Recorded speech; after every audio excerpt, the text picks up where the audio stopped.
So today I had a chance to sit down with Jeff Roberts, who you may know on YouTube as Jeff Roberts.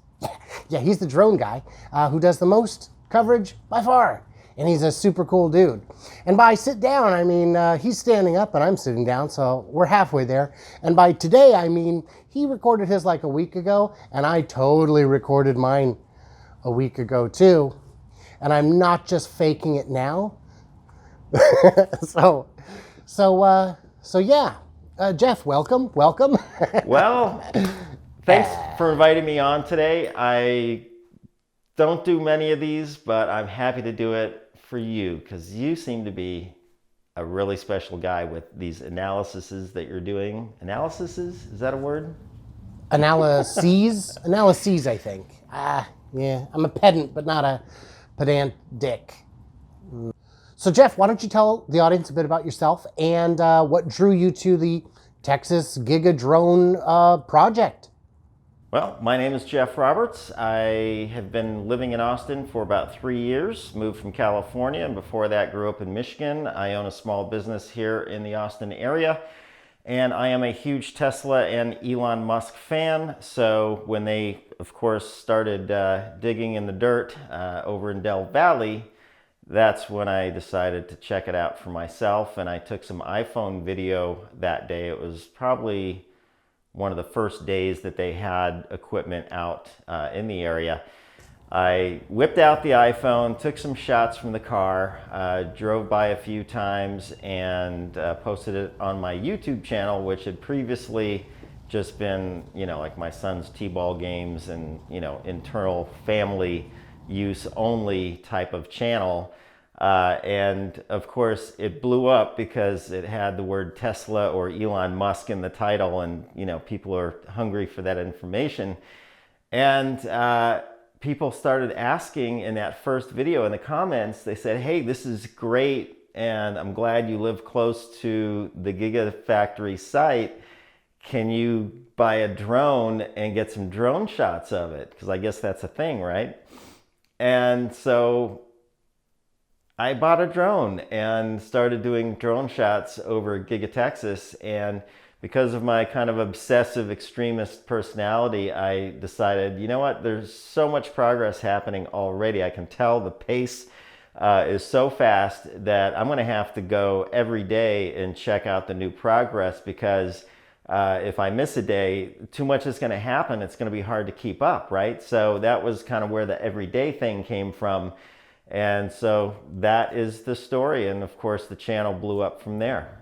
So Jeff, what have you learned from like looking at the drone footage from other locations like Shanghai and Berlin? Well, I really didn't pay a lot of attention to the Shanghai Gigafactory or the Berlin Gigafactory, other than what was in the, kind of the Tesla news that I paid attention to. And when I started flying the Texas site, obviously I wanted to kind of get some tips, tricks, and techniques from the other drone pilots that were flying factories. And so I checked out those channels, and I learned that, I guess the idea that, Gigafactory is a product, Elon talks about it being another product. It's not like a construction thing. It's a product that they make, just like they make cars or batteries.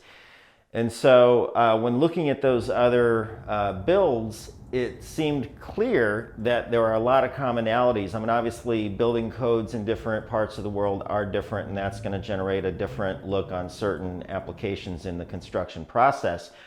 But for the most part, the Tinker Toy set, if you will, is the same set. The same Lego set of bricks is being used to build these factories. And that's really unique to see kind of this streamlined approach to building a huge building. But like Elon says, it is a product.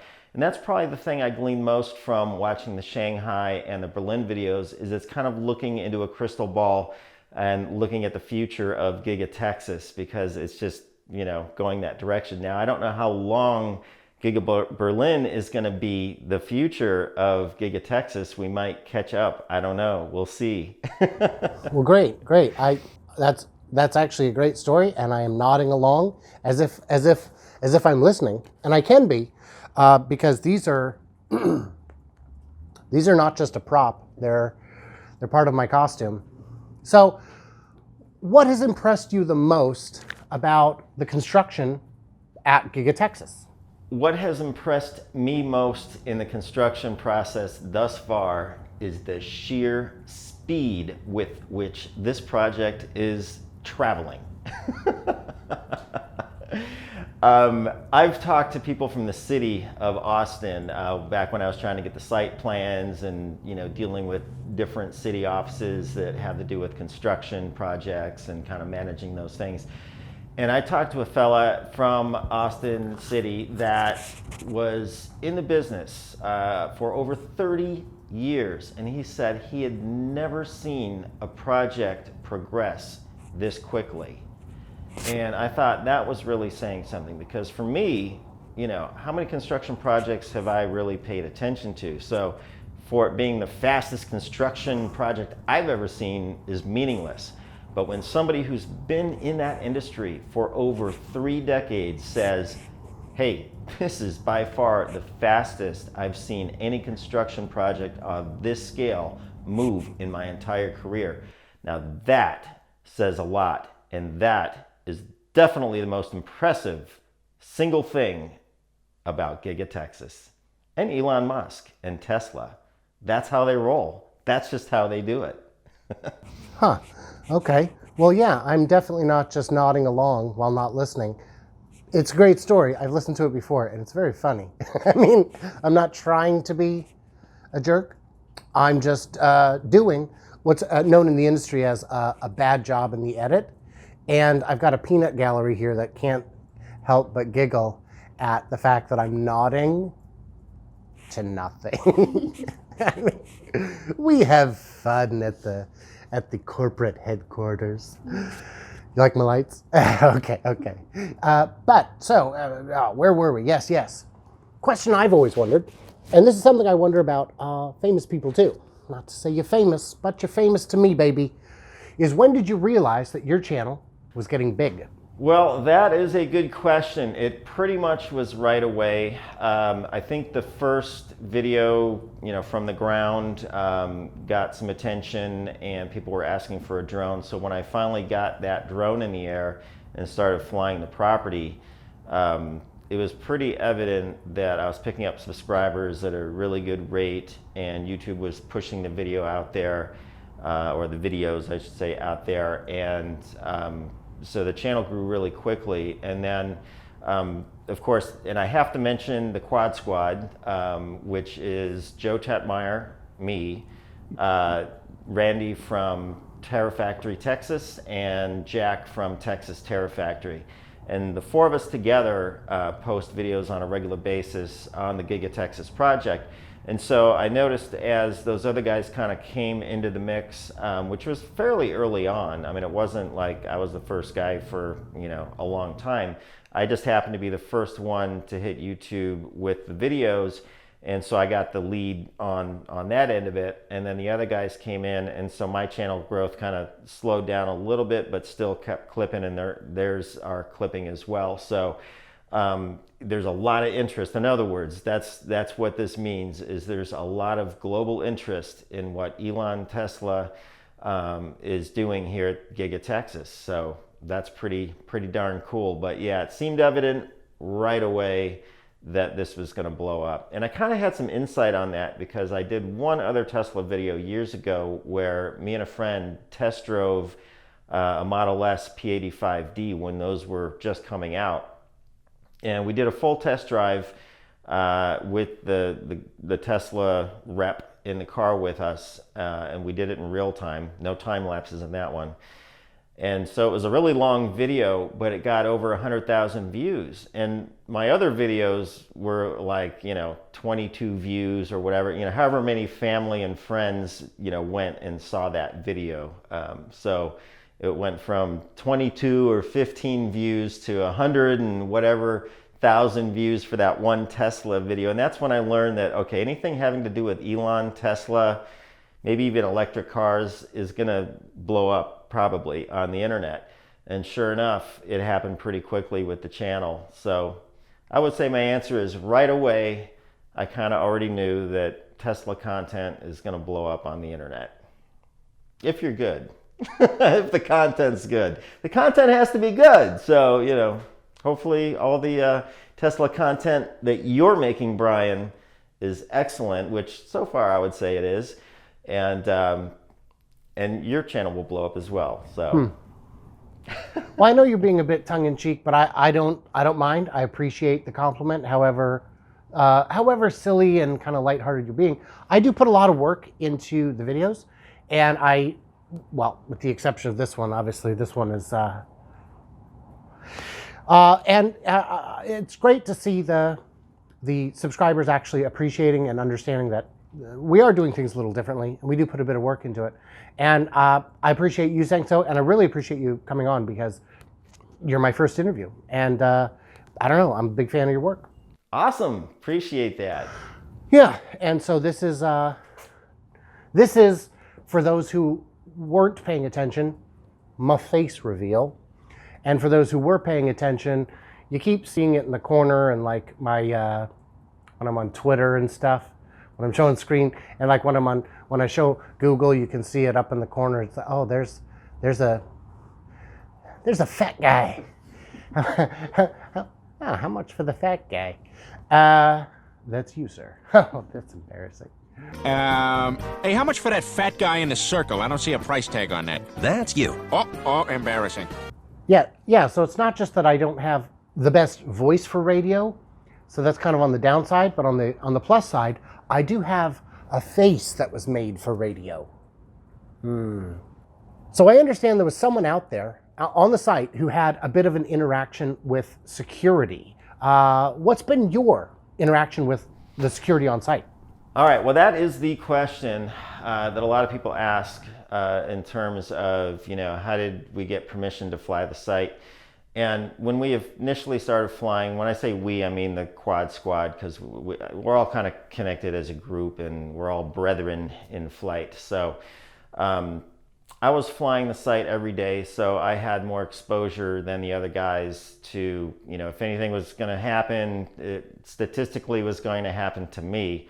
And it did. I finally got served a cease and desist order from the head of security on the site at that time. This is back in August, around the 27th, I believe. And so I kind of panicked and thought, you know, this is not good.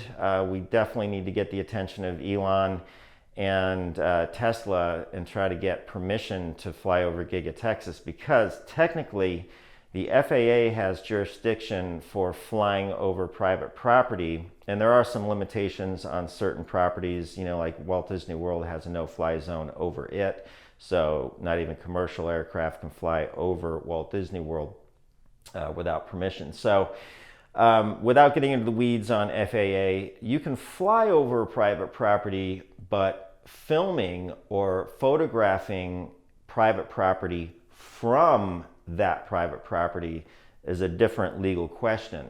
So not being an attorney and not really wanting to spend the money on getting advice for one, you know, obviously we want to err on the side of caution, and also we want to err on the side of getting along, because we know if we want to fly this site every day for 2 or 3 years, however long it takes to get this thing pumping out Cybertrucks, then we want to get along with security. We want to go along to get along in all cases. We're never going to fight or, you know, well, hey, I'm a Part 107 pilot and I have FAA authorization to be here. Here's my authorization that I filed for 10 minutes ago. So what say you? You know, we're not going to play that game. When they come talk to us, we just say, hey, you know, we're within all the rights of flying drones and so forth. We've gotten the correct permissions, we have the correct licenses, et cetera, et cetera. But that one last little bit of photographing private property from private property, you do need permission from the property owner. So that fateful day back in August, on the video that night, I posted an appeal to all my viewers, basically saying, please help me get in touch with Elon Musk or Tesla to ask for permission to fly over Giga Texas. I know he's allowed it in Shanghai and he's allowed it in Berlin, so he'll probably allow it here because that's part of the Tesla marketing mojo. That's how they promote the company, is just through all the enthusiasm and guys like us, right? I mean, we're the advertising arm of Tesla, essentially. And Elon knows that, and he's smart, because everybody works for free for Elon on this end of it, right? So that being the case, I knew if we could just get to Elon, we could get permission. And I didn't know, you always think, I'd love to get a response from Elon Musk. That'd be good. Other people get responses. You don't get responses, right? That's how it works. Well, lo and behold, a dude named Alex on Twitter, who's somehow in the inner circle, got Elon's attention with a screenshot of my video of that appeal. And Elon said, I'm cool with drones, just don't fly at anybody's head or do anything stupid, right? And so that was it. It was like, okay, we have permission. So the next morning I was in touch with a Tesla security. This is somebody who actually is employed by Tesla, not the security company. I was put in touch with them by the security company that day that I got served. And so I called this individual and said, hey, so did you see the tweet? And he said, oh yeah, everything's taken care of. It's all cleared up. And I'm like, really? It's like 8 o'clock in the morning and this just happened last night, like at 11:30 p.m. And I said, well, does everybody on site, does security, does everybody know? And he said, oh yeah. Like, dumb question, right? Like, of course, this is Tesla. So that really impressed me, not only because of the efficiency with which that whole thing happened and getting permission, and it was like, oh, now we're totally, fully legal and authorized on all ends, and this is great. That, of course, was wonderful and awesome. And that goes for the entire quad squad. All of us are authorized to fly by Elon personally, which is awesome. But the cool thing to witness as a third party to this process was, how many big corporations with thousands of employees do you know who could take some topic of, marginal significance, right? Like, how really important to the critical nature of the ongoing Tesla pursuit is this? It's very tiny, it's minuscule. And the fact that Tesla, this big, huge organization, was so nimble to get this thing taken care of, communicated, and spread among all the contractors as far as this information and here's how it's going to work. For that to happen so instantly by such a big corporation, that just doesn't happen in companies. And that was so impressive to see. And that's part of what makes Tesla so awesome and so attractive to people like our viewers and us, because it's a model of how companies should run. That's how I look at it. Anyway, I kind of deviated a little bit there, but without that whole story, there's a lack of context in that question. So hopefully everybody stuck with me there, but it's a cool story. And if you can pull up the tweet from Elon, even cooler. Dog. I'm just going to assume those dogs are on your end. Those are security dogs. And let's talk about dry-in. When do you think that's a coming? Oh, predictions. Yeah, no. I never offer predictions, without a magic 8-ball or some other, assistant device. But I'm not that guy to do predictions. But if I were, I would say dry-in. Now, some people have said, is dry-in even a construction term, or is this like a Tesla thing that they slapped on this construction process? Because some of the construction people are saying, dry-in, what is that? And other people are like, yeah, dry-in, that's a known thing. So in the context of this, I'm going to say dry-in is when substantial interior work can begin. HVAC, plumbing, electrical, installation of any kind of equipment. I mean, obviously they were targeting the end of this month. That's pretty obviously not going to happen. What are you thinking? Next month? And for that matter, first test vehicles coming out, first Cybertruck spotting, what do you think? So I'm not sure. I'm not in the construction business. I'm not from that industry. I only worked one summer when I was a kid in landscaping, and that was mostly mowing lawns. So I am no expert in any of this. So dry-in, I don't even know what that means. I mean, technically, it means that the roof and walls are on the building so that you can start working on the inside, pouring the foundation, bringing in machinery, things like that, right? And you don't have to worry about the weather. Well, that's obviously not going to happen by the end of this month. They're not going to have the roofs and walls done. That means, you know, pretty much the structure of the factory is finished at that point externally, and that's not going to happen. The Austin site was, you know, when comparing with Shanghai and Berlin, it's interesting because Shanghai was pretty much just a flat, ready to go, ready to build piece of land.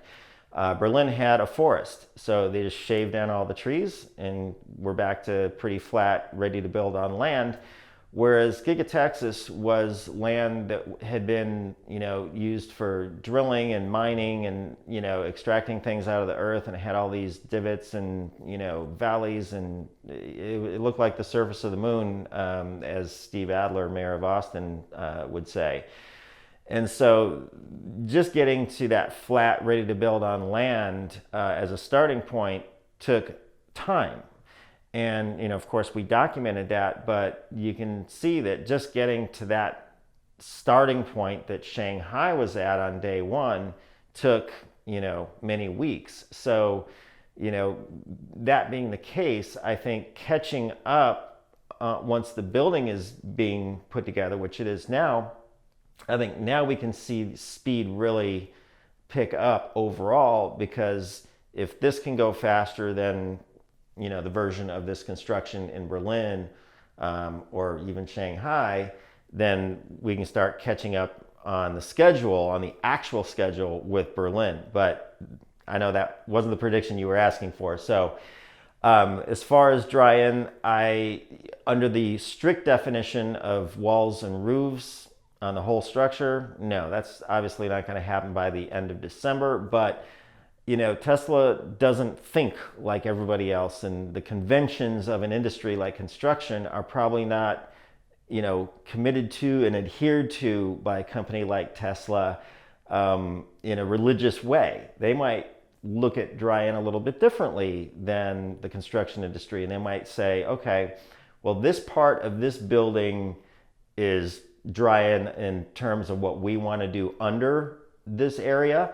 So we're going to call this mission accomplished on dry-in, and we're going to be doing these things here. And so maybe there's, you know, you could look at it as phases, like maybe the building is in multiple simultaneous phases based on, you know, what is happening in that area of the building and what it's going to be used for, right?